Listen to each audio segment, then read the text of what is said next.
Okay, in this video, I'm going to walk teachers through Unit 5, Day 15, the United States reaction to the Holocaust. Before I jump into the lesson, there's a few teacher notes I want to make sure to go over.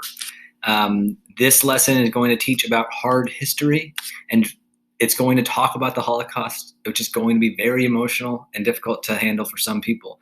Facing History and Ourselves provides some great resources for teaching specifically about the Holocaust, especially focusing on students and the emotions that they might feel during the lesson. So please check out this link before you teach. Also in this lesson, this slide is actually in capital letters because it really kind of should be yelled. There is a debate question, which is whether the United States government did enough to support refugees during the Holocaust and after the Holocaust. It's very important that students don't debate whether more European Jews should have been saved. That question is not debatable. The question is, should the US government have done more? And so just making sure that students understand the difference or understand the debate topic before you jump into a discussion.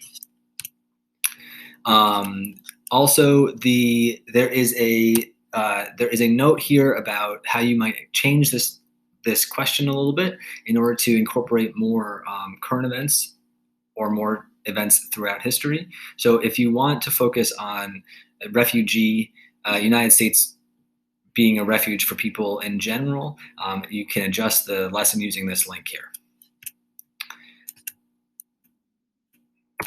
Okay, the introduction portion of the lesson starts with a very quick content review around the Holocaust and around just giving general understanding of the debate. And then it jumps into an introduction, a model of what students are going to be doing. So they're going to be thinking about the question, did the US government and military take the appropriate action to stop the atrocities? And they're going to investigate that using nine documents from the time period. There is a Google Doc, which you can have students complete the work on, or they can complete it right in the slides. So here you're going to model the activity for your students, and you're looking at the author and the audience, the purpose, the date the document is from, and then explaining how it connects to the debate. However, there is no place in the slides or in the Google document for students to do this for each document.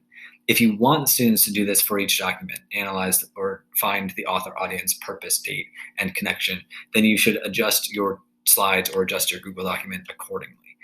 What they're going to be doing is looking at the document, using the skills you've taught them around document analysis, and then creating their arguments for the debate. But there is no formal place for them to be gathering all of that information. So do this for students. The answers are right there for you.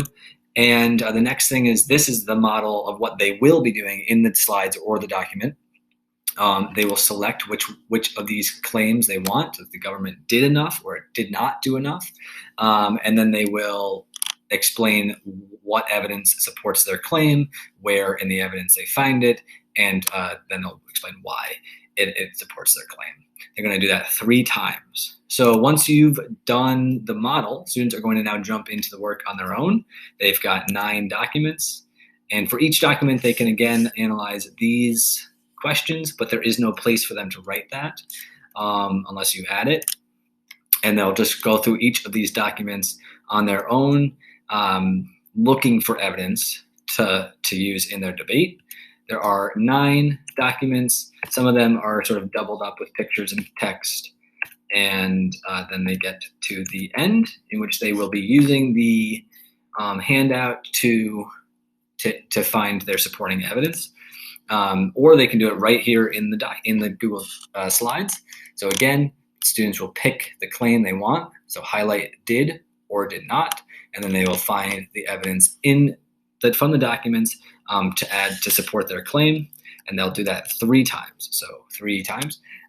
You can of course adjust this to add more required pieces of evidence, or fewer. And then the wrap up is to engage in the debate. And also thinking about what might help them to understand a little bit deeper if they wanted more evidence. The check for understanding is just to think about the debate in their own words, and that's the lesson. So it is a straightforward lesson, except that it is very complex emotional history that is being discussed and examined. So definitely take this carefully.